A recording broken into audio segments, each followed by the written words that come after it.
В эфире новости спорта, в студии Власий Сергеев. Сборная России по мини-футболу на своей площадке со счетом 5-1 выиграла у команды Франции в матче третьего этапа квалификации чемпионата Европы.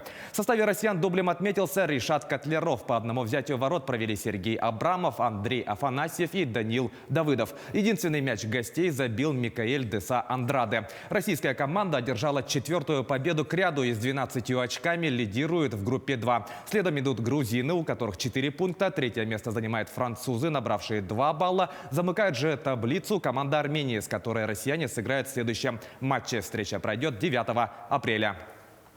Футболисты итальянского «Ювентуса» дома в дополнительное время одержали победу над португальским «Порту» в ответном матче 1/8 финала Лиги чемпионов. Встреча завершилась со счетом 3-2. В составе победителей дубль оформил Федерико Кьеза. Еще один мяч забил Адриан Рабьо. У гостей дважды отличился Сержио Оливейра. По сумме 2 матчей следующий раунд турнира прошел «Порту». Напомним, первая встреча завершилась победой португальцев со счетом 2-1. Их соперник по четвертьфиналу турнира будет определен по итогам жеребьевки, которая пройдет 19 марта.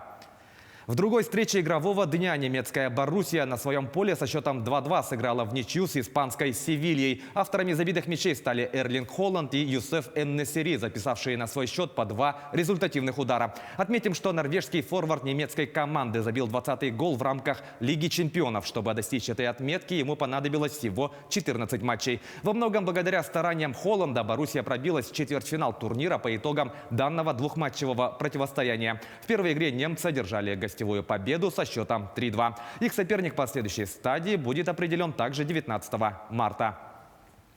Московский ЦСКА обыграл столичный «Спартак» в 4-м матче серии первого раунда плей-офф континентальной хоккейной лиги и вышел в следующий раунд турнира. Игра прошла на ЦСКА-арене и завершилась со счетом 3-1. В составе армейцев шайбы забросили Антон Слепышов, Брэндон Лайпциг и Иван Телегин. У красно-белых точным броском отметился Мартин Бакаш. ЦСКА выиграл серию со счетом 4-0. Столичные клубы ранее на стадии плей-офф встречались в сезоне 2017-2018. Тогда армейцы также праздновали победу, выиграв в 4 играх. Во втором раунде ЦСКА сыграет с ярославским «Локомотивом», который в своей серии со счетом 4-0 победил хельсинский «Йокерит».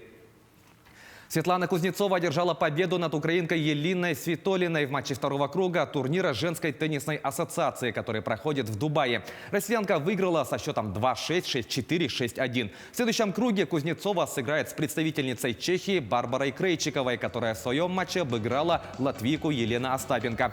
Напомним, 35-летняя россиянка занимает 41-е место в рейтинге WTA. В ее активе 18 побед на турнирах данной организации, а также 2 победы на стартах серии «Большого шлема». Итоги турнира в Дубае будут подведены 13 марта.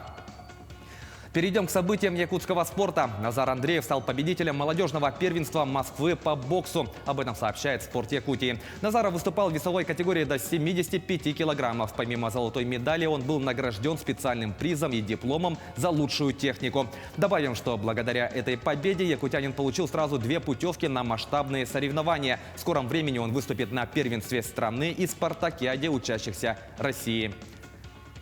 Сборная республики завоевала 9 медалей на всероссийских соревнованиях и Кубке страны по легкой атлетике среди лиц с поражением опорно-двигательного аппарата. Старты прошли в Новочебоксарске. Якутяне записали в свой актив 6 золотых, 2 серебряные и 1 бронзовую награды. На высшую ступень пьедестала взошли Виктория Петрова, Спартак Дорофеев и Яков Максимов, выступавшие в толкании ядра, а также Никифор Анисимов, завоевавший 3 золота в беге на 60, 200 и 400 метров.